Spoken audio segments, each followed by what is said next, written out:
गोंयची राजभास मराठी जावची म्हण चळवळ सुरू केल्ले मराठी भाषा निर्धार समितीन गांवागांवांनी मेळावे घेवपाचो सपाटो लायला।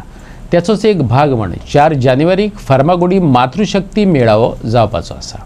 मराठी भाषा निर्धार समितीचो फोंडा प्रखंड मुखेली शाणुदास सावंत आणि महिला राज्य मुखेली डॉक्टर अनिता तिळवेन एकूण कार्यावळीची माहिती दिली।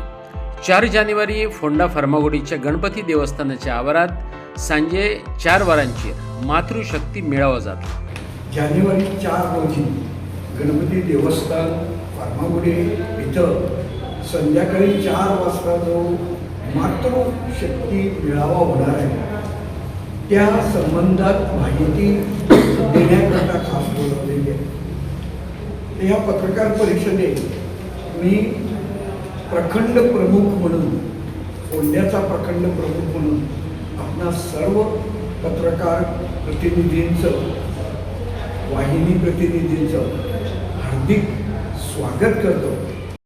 निर्धार समितीचं कार्य तिची स्थापना झाल्यापासूनचं माहितीच आहे आणि त्याची व्याप्ती वाढवण्यासाठी आपण आता मातृशक्ती मेळावे घेणार आहोत ठिकठिकाणी।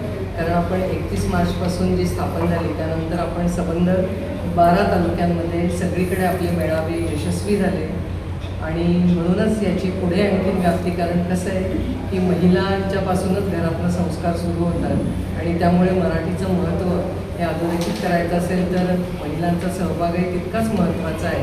आईपासूनच या गोष्टीची संस्काराची सुरुवात होते आणि म्हणून महिलांना यामध्ये जास्तीत जास्त सहभागी करून घेण्यासाठी आपण मातृशक्ती मेळावे यांचं आयोजन केलेलं आहे आणि त्याप्रमाणे आपला फोंडा तालुक्यातला मातृशक्ती मेळावा हा 4 जानेवारी रोजी गोपाळ गणपती मंदिरामध्ये फार्मागुडीला आयोजित केला आहे। त्यामध्ये आपण विविध मराठीच्या या राजभाषेच्या निमित्ताने चर्चा करणार आहोत, त्यामध्ये मार्गदर्शन असणार आहे आणि त्याचप्रमाणे महिलांचा सहभाग आणि त्यांचा सहभाग असण्यासाठी विविध संस्कृतीचे कार्यक्रमही तिथे आयोजित केलेले आहेत। असा 2-2.5 तासांचा हा मेळावा आम्ही जास्तीत जास्त यशस्वी करण्याचा प्रयत्न करत आहोत।